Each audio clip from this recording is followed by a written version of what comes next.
Buenos días, buenas tardes, buenas noches. Vamos a empezar entonces con propiedades coligativas. Este tema viene después de función de Gibbs y potencial químico y vamos a ver cómo se ligan los potenciales químicos de una mezcla, en especial de la disolución de un soluto, con los puntos de ebullición y congelamiento de una sustancia. Veamos cómo era la función de Gibbs de la mezcla. Acordémonos primero que la función de Gibbs tenía dos derivadas parciales que ya conocíamos respecto de la temperatura, respecto de la presión, y que los potenciales químicos eran ni más ni menos que las derivadas parciales de la función de Gibbs respecto de cada uno de los componentes de una mezcla. Con estas ecuaciones podíamos averiguar cómo era el potencial químico de un gas ideal si su presión era distinta de la presión estándar, que en general es de la atmósfera. También podíamos escribirlo para una mezcla de gases ideales en función de las presiones parciales, y la forma que más nos interesa es la que nos permite relacionar las presiones parciales con las fracciones molares, teniéndolo de esta manera que vamos a analizar más adelante. En la ecuación que teníamos para el potencial químico de una mezcla de gases, podíamos ver que aparece el potencial estándar, ese mu sub 0, y aparece la fracción molar de cada una de las cantidades. Esto quiere decir que, como el segundo término, el logaritmo de xy, es negativo, esto quiere decir que el potencial químico de la sustancia en solución, en mezcla, es en general menor en una cantidad RT por logaritmo de x respecto de su estado puro. Esta situación que habíamos deducido para gases, tengan en cuenta que la vamos a aplicar también a líquidos, en particular cuando las concentraciones no sean muy altas. Esta disminución, como podemos observar que el potencial en la mezcla, el potencial del solvente en la disolución, es menor que el potencial del solvente puro, nos servirá para analizar los cuatro fenómenos que conocemos como propiedades coligativas. Resumiendo, las soluciones ideales con las que vamos a trabajar, termodinámicamente, podemos decir que primero cumplen la ley de Raoult. Esto quiere decir que la variación de su presión en caso del solvente es proporcional a la presión estándar a esa temperatura por la fracción disuelta de soluto. El potencial químico del solvente se puede calcular de esta manera, como vimos recién, y las funciones termodinámicas de la mezcla verifican estas tres condiciones. Ya las habíamos visto en la clase pasada, pero las recordamos porque todas forman parte de esta dinámica. El delta G es negativo, el delta S es positivo, el delta H de la mezcla es cero, porque es una mezcla ideal. No hay enfriamiento ni calentamiento producto del proceso de mezclado. Las interacciones entre las partículas son despreciables, y con esto vamos a abordar entonces lo que sigue de esta clase. Estos cuatro fenómenos, que tienen que ver con la concentración del soluto, son la disminución de la presión de vapor a una temperatura cualquiera, la disminución de la temperatura de congelamiento del solvente, el aumento de la temperatura de ebullición y la presión osmótica. Vamos a analizar solamente los últimos tres. El primero es el que ustedes conocen como ley de Raoult, pero vamos a ocuparnos solamente de los que tienen que ver con cambios de estado y de la ósmosis en particular, que es un caso interesante. Vamos a observar de qué manera es que esta disminución del potencial químico del líquido, como consecuencia de la disolución del soluto, es que da origen a las propiedades coligativas. Hagamos primero entonces un gráfico donde vamos a ver el potencial químico de una sustancia, podría ser el agua perfectamente, en función de su temperatura.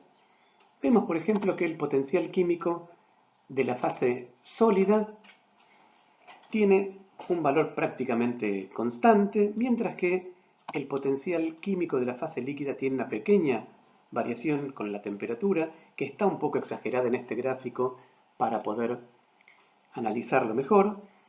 Y sí vemos que el vapor tiene un potencial químico que es esencialmente bastante más variable con la temperatura de lo que es el líquido y el sólido. Donde se da la intersección del potencial químico del sólido con el líquido, tenemos justamente la temperatura de fusión, y donde se da la del líquido con el vapor, la temperatura de ebullición, en este caso del solvente puro. ¿Qué pasa cuando este solvente se mezcla con un soluto? Tenemos acá entonces la línea roja que representa el potencial químico del solvente que ha disminuido punto a punto producto del agregado del soluto. Fíjense entonces que ahora tenemos otros dos puntos de intersección con el potencial químico del sólido y con el potencial químico del vapor.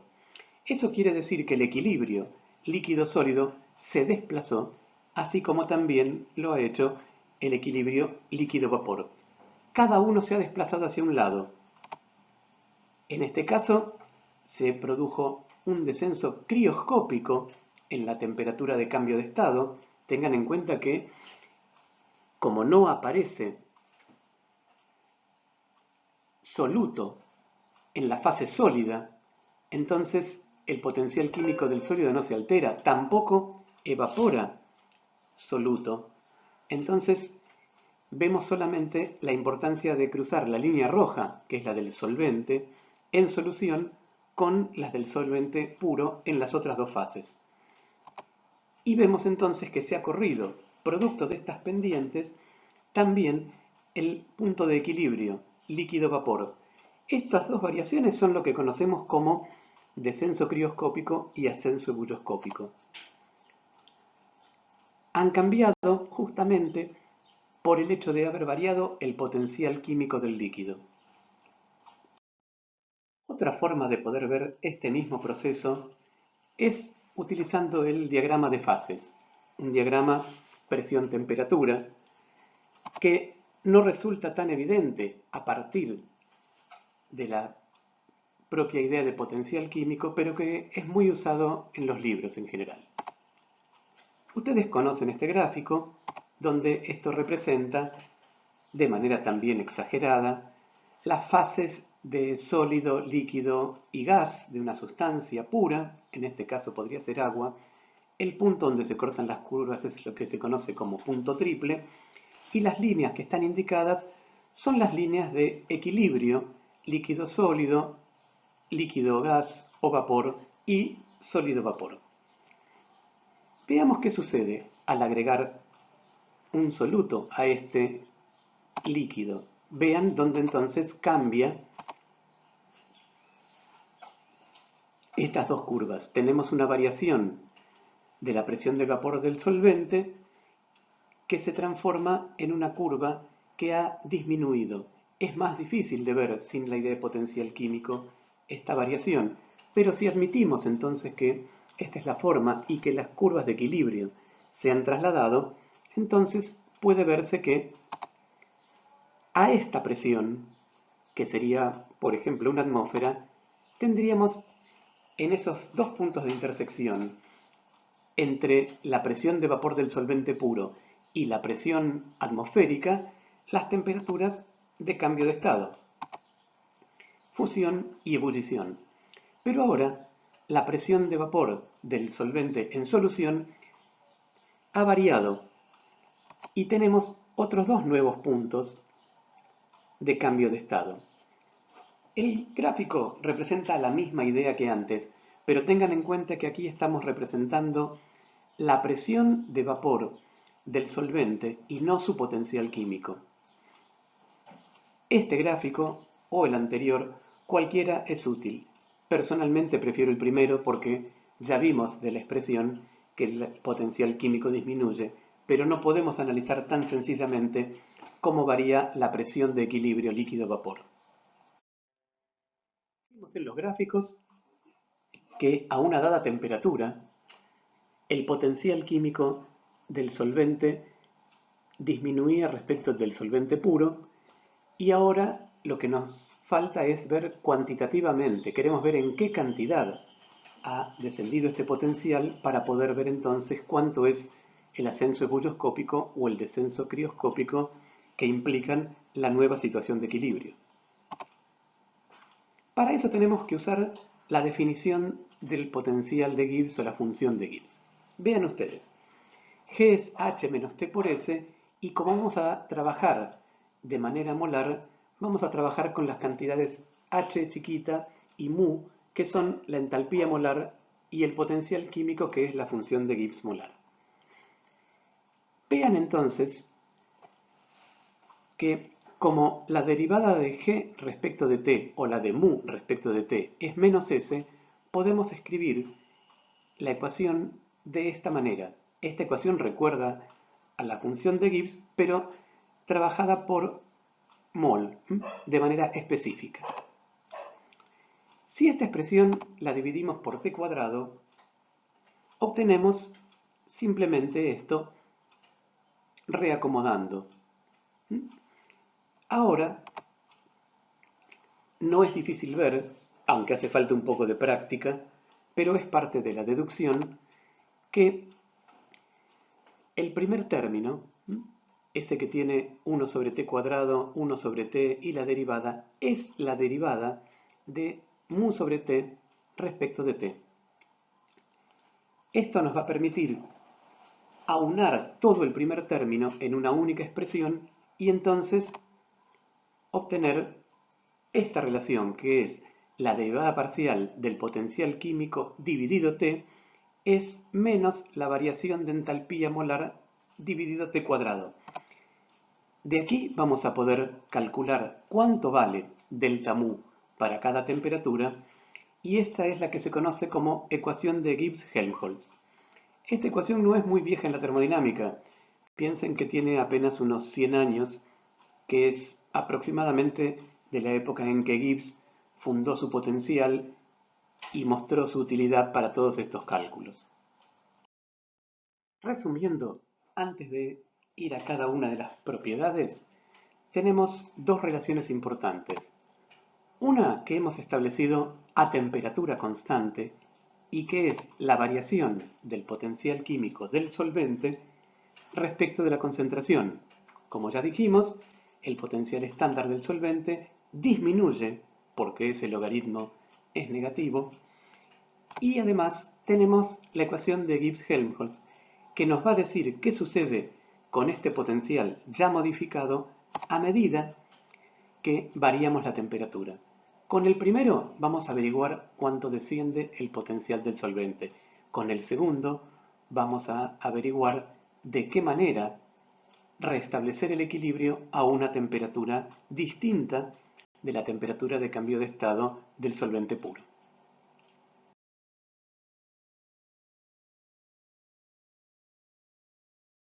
Vamos entonces a analizar nuestro primer caso, que es el equilibrio líquido-vapor y cómo éste se desplaza producto de el agregado de un soluto no volátil. Un líquido A con un soluto B que sabemos que hace cambiar su potencial químico, y queremos ver ahora cómo cambia la condición de equilibrio líquido-gas.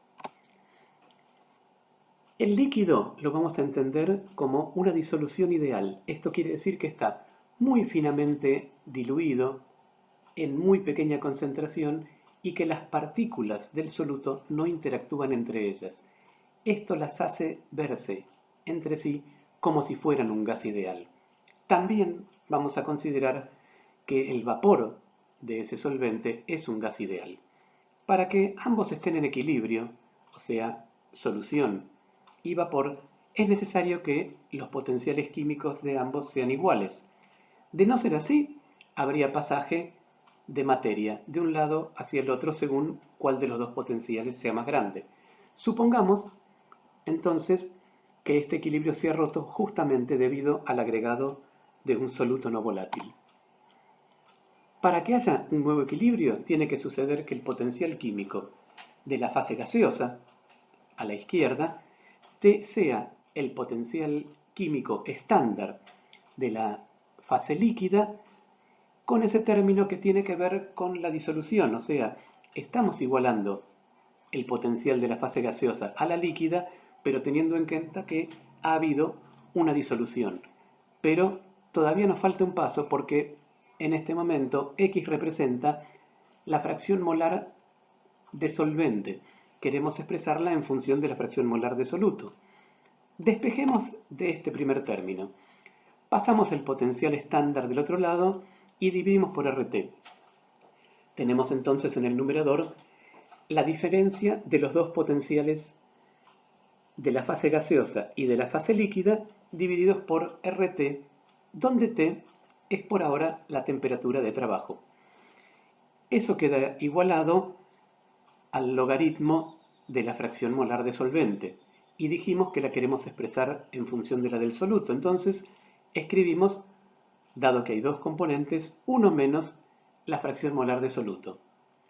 Si ustedes hacen la cuenta, para muy pequeñas concentraciones, por ejemplo 10 a la menos 3 molar, también para casi 10 a la menos 2, van a ver que el logaritmo de 1 menos 0,001 es casi menos 0,001.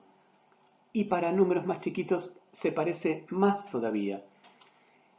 Esto entonces nos va a permitir aproximar este logaritmo por un número. Pero para eso tenemos que tener en cuenta lo que dijimos antes.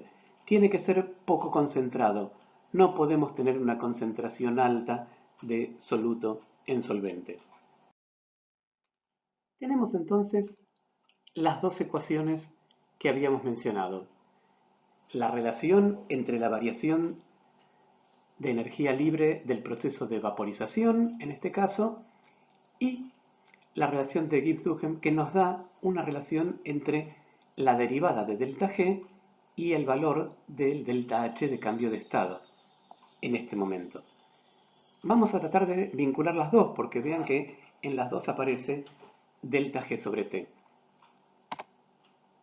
Si derivamos la primera ecuación, vamos a tener que la derivada de la fracción molar del soluto respecto de la temperatura es la derivada del otro término, que es justamente la derivada de delta G sobre T respecto de T. Aparece un 1 sobre R adelante. Pero si la comparan con la ecuación de Gibbs-Duhem, van a ver que es exactamente lo que tenemos. Por lo tanto, podemos igualar esos dos términos. Igualar el término de la derivada de XB respecto de la temperatura con el delta H de cambio de estado dividido T cuadrado. Tenemos entonces ahora una relación entre el delta H de cambio de estado y la fracción molar respecto de la temperatura. ¿A dónde vamos con todo esto? ¿Cuántas cuentas más faltan? Falta poco para encontrar la relación entre el delta T ebulloscópico y la fracción molar. Vamos a completar entonces esas cuentas que nos faltan para llegar a la relación buscada. Ya habíamos obtenido esta relación entre la variación de la concentración de soluto y la temperatura, que es algo que estamos buscando, porque sabemos que esa concentración varía la temperatura de cambio de estado. Pero para obtener una relación entre esa fracción molar y la temperatura o el cambio de temperatura, vamos a tener que integrar esta ecuación. Integrar esta ecuación significa solamente pasar el diferencial t para el otro lado e integrar por un lado delta xt, que es sencillo, y por otro lado integrar 1 sobre t cuadrado. ¿Por qué? Porque r es constante y porque delta h de vaporización lo suponemos constante durante este proceso. ¿Qué quiere decir? Que la variación de la temperatura de cambio de estado no va a ser muy grande, no van a ser más de unos grados. Entonces podemos suponer que la variación de entalpía de vaporización o de cambio de estado es prácticamente la misma. Una vez integrada, la expresión que obtenemos es esta. Tenemos 1 sobre t, que es la nueva temperatura de cambio de estado, menos 1 sobre t asterisco, que es la temperatura de cambio de estado del solvente puro. Hacemos las cuentas y lo que obtenemos es entonces esta expresión. Fíjense que hemos supuesto que ΔH era constante, ya lo dijimos, y ahora vamos a suponer que en el denominador, t por t asterisco es prácticamente t cuadrado. T cuadrado puede ser o la nueva temperatura o la vieja, porque tengan en cuenta que están en Kelvin. Así que si es agua y está en estado de ebullición, 373 o 378 no cambia mucho el valor de ese denominador, menos aún si está elevado al cuadrado.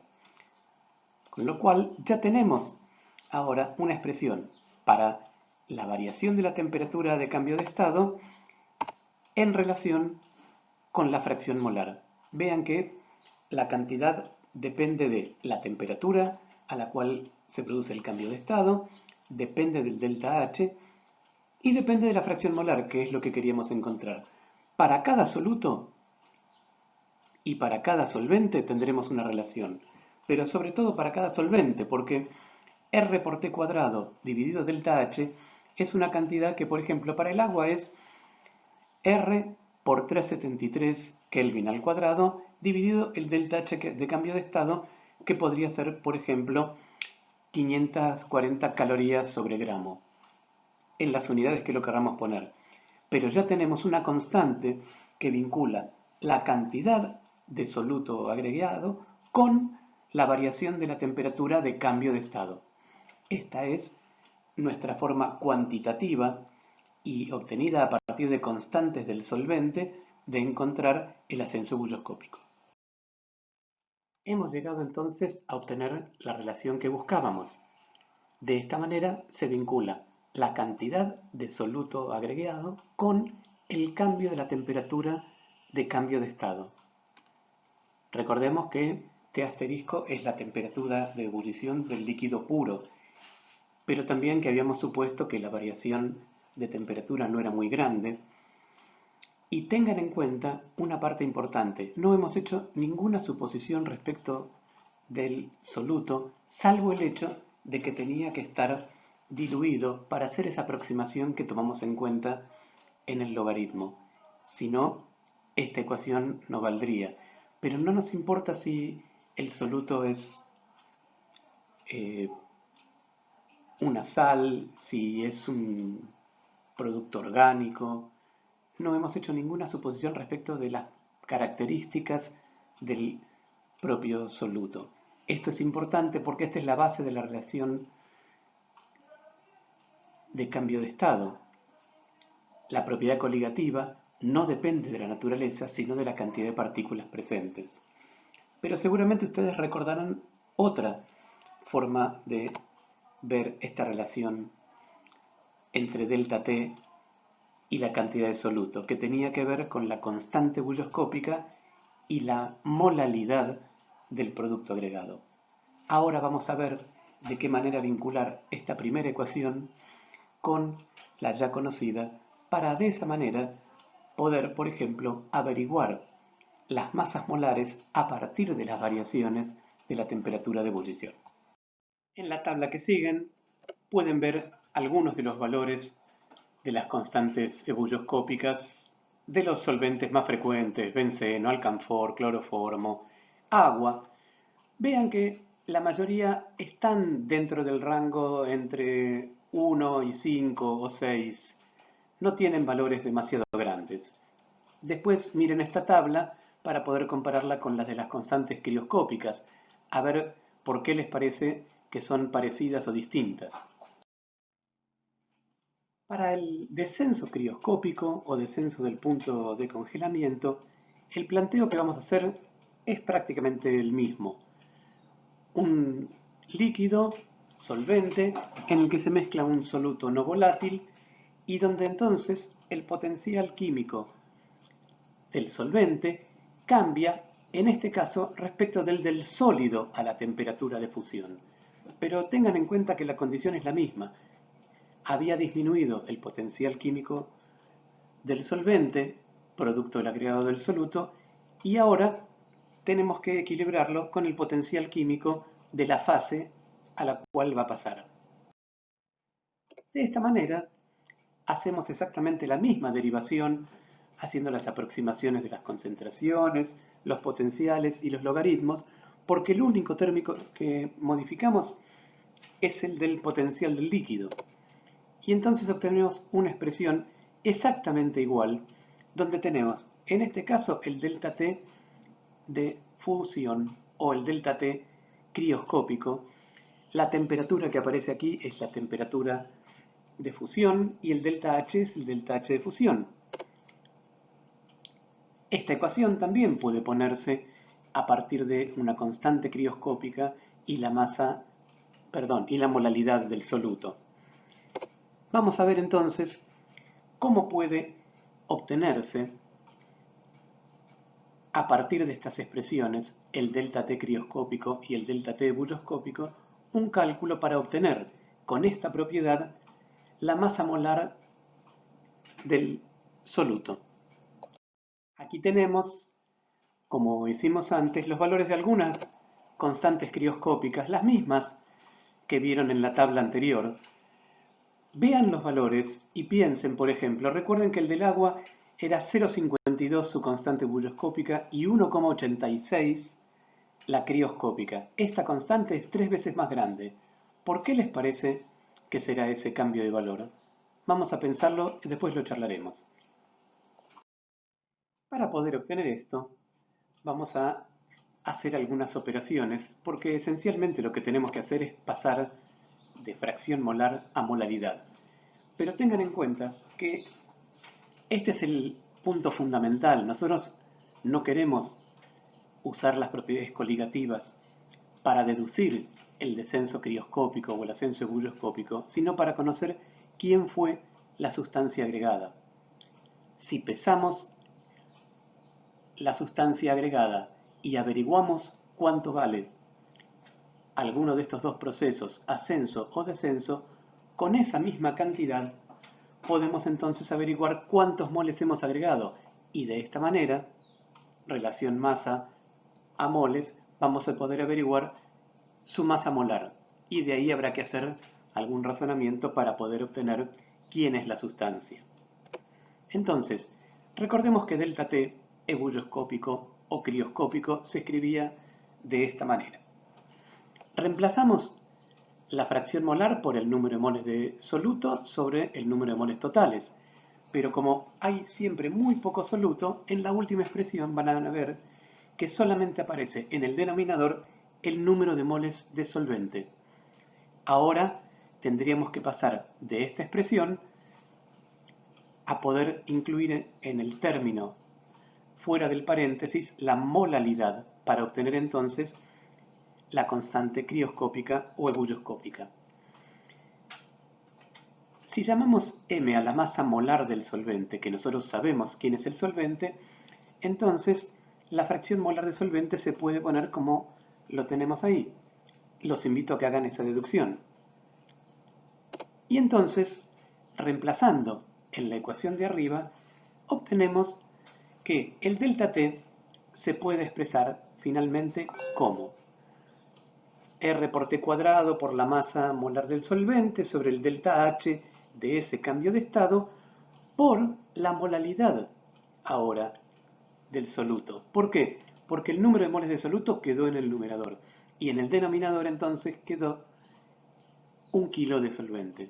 De esta manera encontramos la relación entre la constante ebullioscópica y los factores de cambio de estado como son la temperatura de cambio de estado y el delta H de ese cambio de estado. Con esto terminamos entonces con las propiedades coligativas que tienen que ver con variaciones de temperaturas. Por último, antes de terminar con los cambios en las temperaturas de cambio de estado, veamos algunas de las aplicaciones habituales de la crioscopía. En realidad no de la crioscopía, sino del descenso crioscópico, porque no estamos midiendo crioscópicamente. Se usa, por ejemplo, para eliminar hielo de carreteras añadiendo sal. ¿Por qué? ¿Qué pasará al agregar la sal?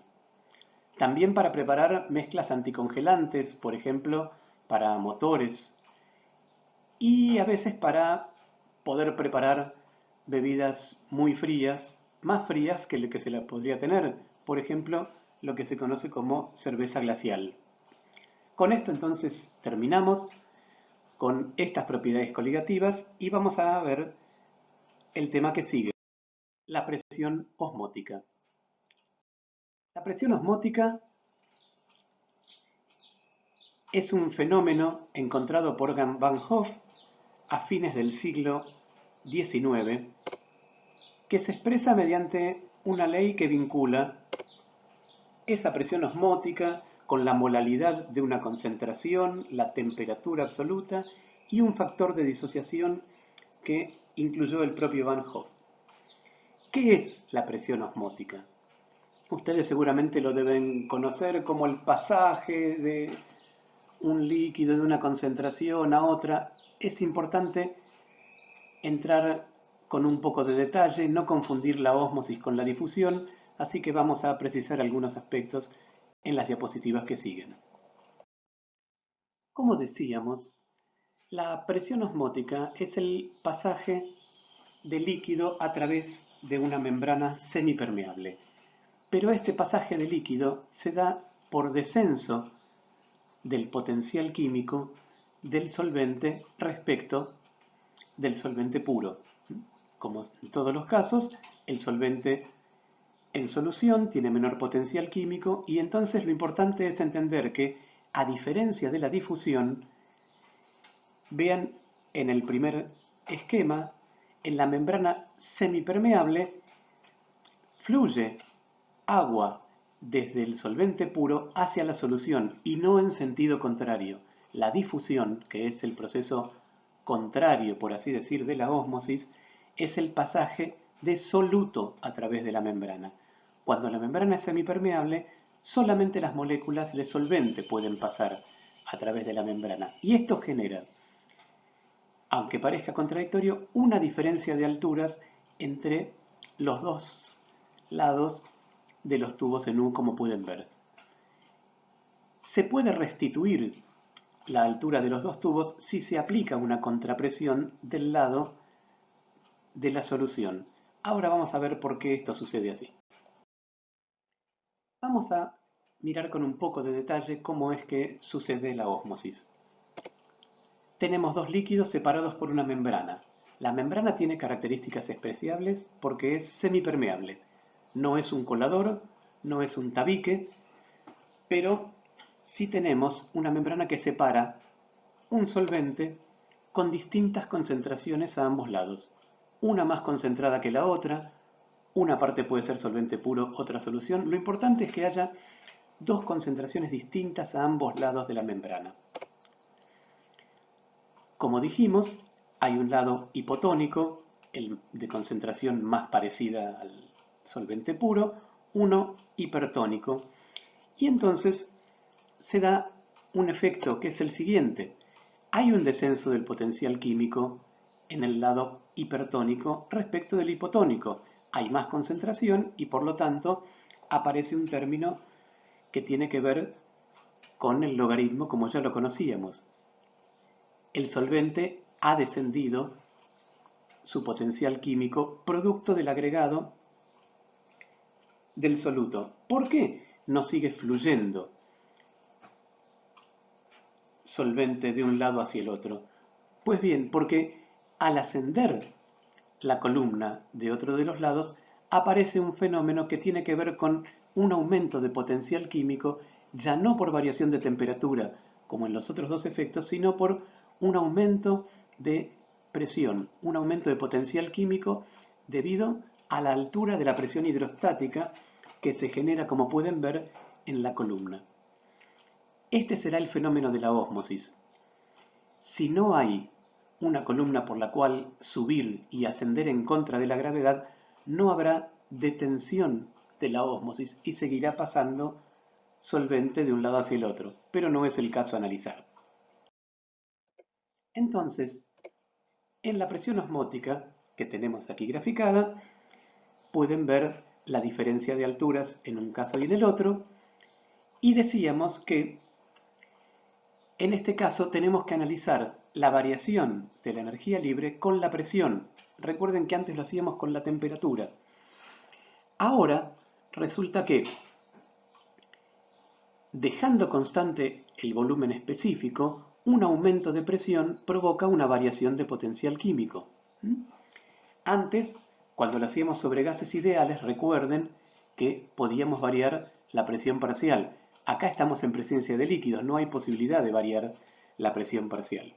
Entonces, la combinación de estos dos efectos, el descenso del potencial químico por la disolución más el ascenso por el aumento de altura, se compensan y entonces tenemos, vean, el volumen específico, porque estamos trabajando por mol, multiplicado por la presión osmótica, tiene que ser la diferencia entre los dos lados de la membrana. Esto era RT por el logaritmo de la concentración del solvente. Y ya sabemos que esto se puede aproximar por RT directamente por la concentración de soluto. Si no lo recuerdan, véanlo como lo hicimos en el ascenso euroscópico. De modo tal que tenemos esta expresión, volumen específico por pi igual a R por T por la fracción molar del soluto. Esto se parece bastante a la ecuación de Van Hoff, solo que por ahora lo tenemos en términos de fracciones molares y no de molalidades. Un efecto interesante de la ósmosis que es bueno conocer es el comportamiento que tienen distintas células frente a distintas soluciones. En particular, veamos qué pasa si introducimos una célula, puede ser un glóbulo rojo, dentro de una solución isotónica. Pueden ver que no hay variación justamente por esta isotonía. En presencia de una solución hipertónica, más concentrada afuera, el agua del glóbulo sale. Y a diferencia de esto, cuando la solución es hipotónica, el glóbulo se lisa y podría llegar hasta explotar. Vamos a analizar ahora un video que ilustra estos dos procesos que mencionamos. En un caso, el habitual del solvente pasando del lado hipotónico al hipertónico, y en el otro caso, lo que se conoce como ósmosis inversa, que puede operar como filtración, pero como fenómeno no es una filtración, sino que se produce un flujo de solvente en sentido contrario al indicado por el potencial químico. Este mecanismo es muy utilizado, por ejemplo, para el filtrado de agua en submarinos.